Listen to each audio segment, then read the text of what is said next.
Esther Roll, Don Cheadle. We need to pray. Now, dear Lord. I ain't in no praying mood, preacher. Now, I was born and raised in Rosewood. This here's my home, and I'll be damned if I'm gonna let anybody run me off it.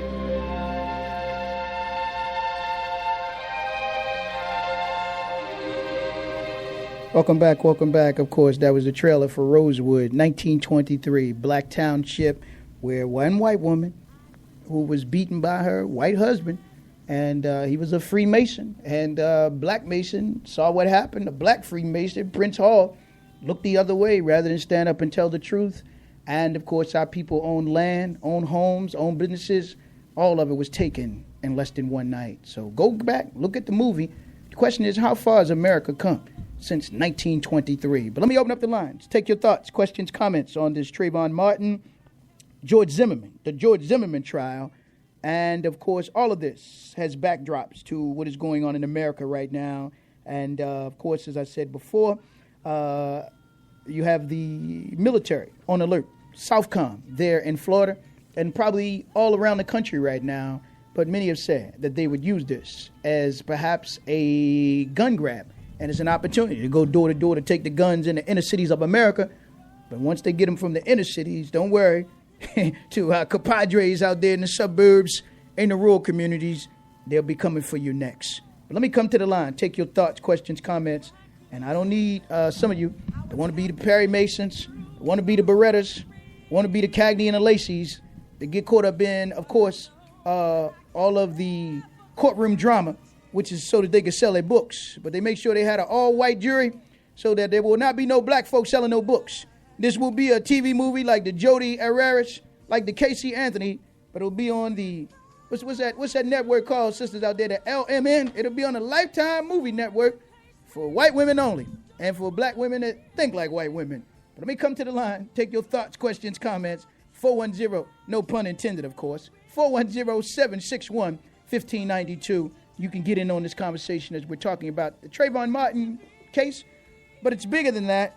What laws, as I'll be asking you, that you can think of, or bills have come out and have been passed to protect black children since the days of what was called kidnapping. They catch a child napping, and they would kidnap them, take them from one plantation to another, and they would call them suckers. That's where the word sucker comes from. They say there's a sucker born every minute. Well, they ought to know, because the fondling fathers, not the founding fathers, the fondling fathers were creeping down to the slave quarters and, of course, doing the kind of activities they were doing in terms of raping our women, raping our little girls. So that produced what we see today in America in terms of the color. But again, here we are, 100 years up from what the great E.B. Du Bois talks about, the color line. In the 21st century, we see that this country has not progressed, but it's regressed. He would have those that would use racism as a ace in the hole to keep us divided, as opposed to the 85%ers coming together against that 10% or that 1% as well. But let me come to the lines. Take your thoughts, questions, comments. 410-761-1592. Good afternoon, caller. You on the State of the City. Good evening, Darren. How are you doing? I'm good, my sister. How are you? All right. I just want to tell you something. Yes. Nobody holds a gun in their hand and hollers, help, help, help. Right. A sixth grader or a fifth grader can figure this case out. Yes, ma'am. And anybody holding a gun is going to shoot. Sure. They don't have time to yell. Right. Help, help, help. Yes, ma'am. So that's my other comment, and have a good evening. All right, you do the same. And we'll take more of your calls. 410-761-1592. If you want to get in on the conversation, talking about, again, the George Zimmerman case, the Trayvon Martin death, and there's many questions, of course, that the prosecutors did not raise. And so clearly, as I've said, that the prosecution and the defense have been working together, and I'm sure they'll probably write a book together. I'm sure they will write a book together as well. And as I said before, if the expert have come forward and said that Trayvon Martin's and George Zimmerman's DNA were not on Trayvon Martin and vice versa, then if I go to punch you, if I go to hit you, if I go to punch you with a baseball bat and I miss and you come up with blood on you and I didn't do it, the question is who did? And that's what you would think, that you would have the prosecutor present that information and perhaps the judge to allow that information to be introduced. But again, as I said before, you had 6 white jurors, and of course you got to throw in the judge. That make 7 white women. Judge Deborah Steinberg Nelson. Let me just enter that, of course, into the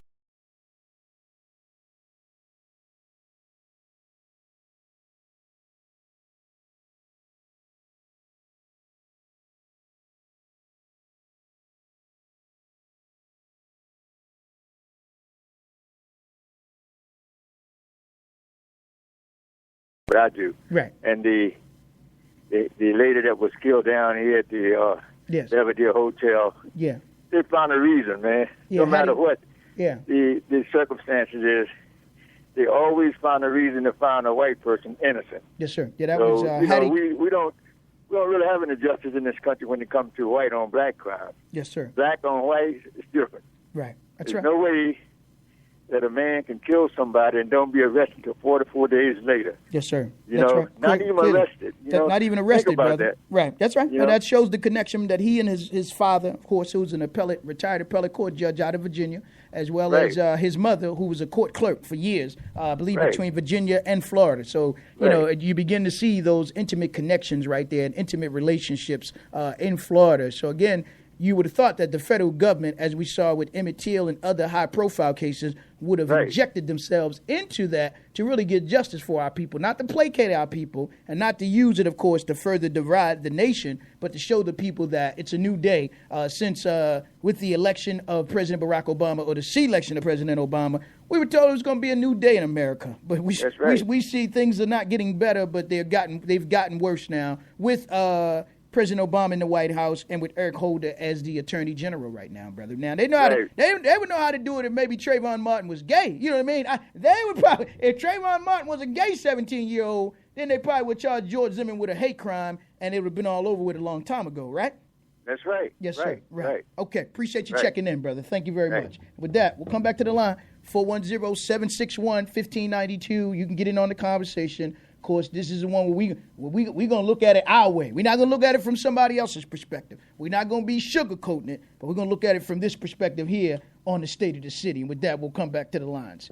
Good afternoon, caller. You're on the state of the city. Good afternoon, Brother Muhammad. How you doing? I'm good, brother. Thank you for the donation you left for me at the cafe as well now. Absolutely, sir. Yes, sir. I think we need to watch out for these block watch organizations because they I don't know if they're just watching for crime. Yes, sir. You know, they may be scouts something else. They like scouts out there, I think, That's right. brother. Yes, sir. And they're preying on our young ones.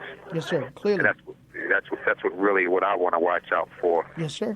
Well, can you think Appreciate of any laws or bills that came out of the death of our children, as I talked about with the Atlanta child murders, or the death of just our young people that's being shot and killed all around this country right now, brother? All around this country, brother, and we have the recent. I mean, I guess it's been suppressed a little bit with the case where we had the organ trafficking sting. Where included all of these officials, city officials, what have you. But, you know, there's quite a bit of evidence out here, brother, for us to start having that conversation. We have to. It's a must, brother. We got to protect ours, man. All of the civilized people do, and we have that responsibility to protect ours as well, all right? Thank you, brother. Appreciate you checking in. We'll take more of your calls, 410-761-1592. But maybe it's the question I put out there, man. Other than Felicia's law, I can't think of any other laws that's passed recently or since the Atlanta child murders to protect our children. And when you go back, and I'll be getting into that with Baba Dick Gregory tomorrow, along with Mary Welcome, the daughter of former Senator Verda Welcome, that talked about, and she worked on with Dick Gregory, the Atlanta child murders, which was about research that was done on our children. Now, we in the research capital right here. We in the biotech wreck right here with Johns Hopkins, University of Maryland, and all these other hospitals that do research on your men, your women, and your children. One day maybe I'll have to talk about it because some of y'all don't want to talk about it, man.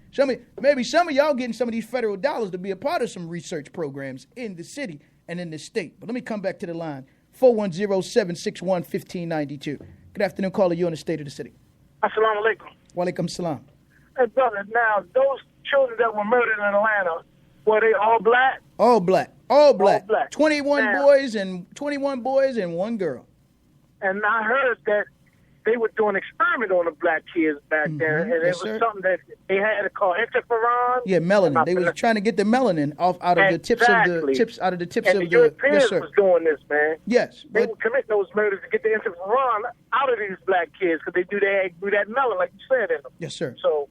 Right. We have to be on the lookout for that, man. Always, brother, when we see that. That's why I said the prosecution and real investigative reporters would go down there in Florida and say, have there been any other black teens that have been shot and killed like Trayvon Martin or gone missing? But if you just try to limit it to that, then you could be allowing the real killers that's out there that may be accessories to the murder still go free, brother. All right?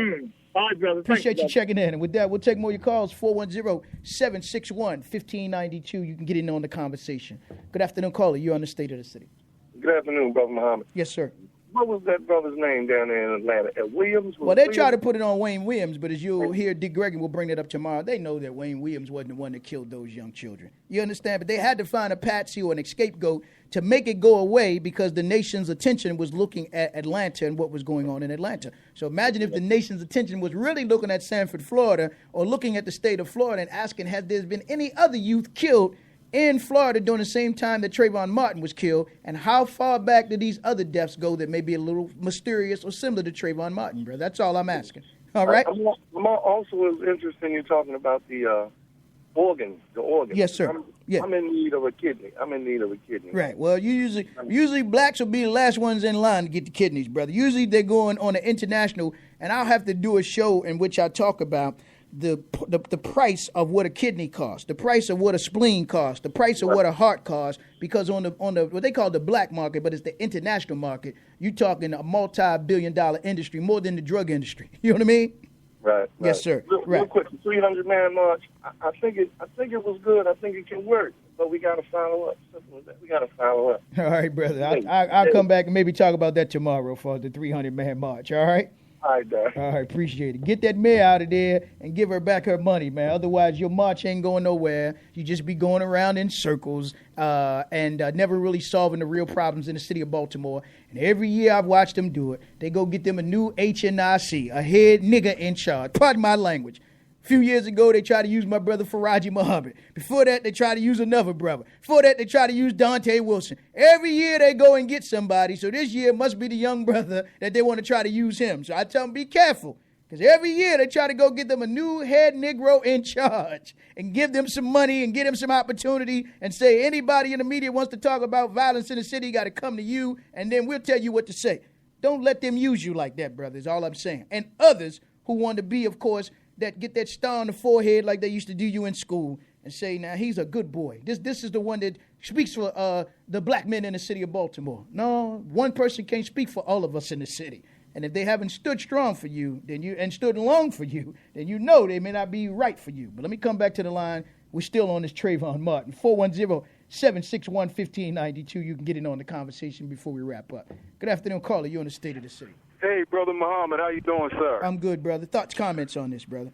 Brother Muhammad, I would like to say, man, when are we going to educate our young black male, man, and let him understand, man, that he's public enemy number one, man? When are we going to let our sons know this? Why do we hide these facts and these truths about how this nation feels about them and the perception they have about all black males and how some of our own even feel a certain kind of way about them? You know, we have a culture of self-hatred and battered victim syndrome where I had guys try to tell me recently that it was Trayvon Martin's fault or black people's fault that white people feel like they can shoot young black men. Well, it's pitiful, brother. Yes, sir. Well, to answer to your first question, I don't think we have to tell black children. I think by the time, like they did with that Dr. Clark research with the black dolls and the white dolls, by the time our children reach the age of 2, they already know whether they loved and wanted in this society, man. You understand? These are some of them. These are the crystal babies. They can pick up on the energy while they're in the womb,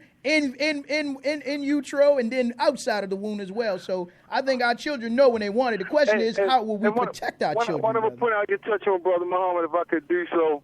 is that this reminds me of a case I seen about 5 years ago. A kid named Noah Jones. I don't know if you're familiar with that. Mm-hmm. He was out one of the Baltimore counties, and he was real popular at an all-white school, young black athlete. And all the white girls loved him. Right. And they invited him to a house party and beat him to death. Yes, sir. Right. Yeah. They beat him with beer bottles and hammers, and nobody was charged in the case. Matter of fact, they threw the charges out. They said that he provoked the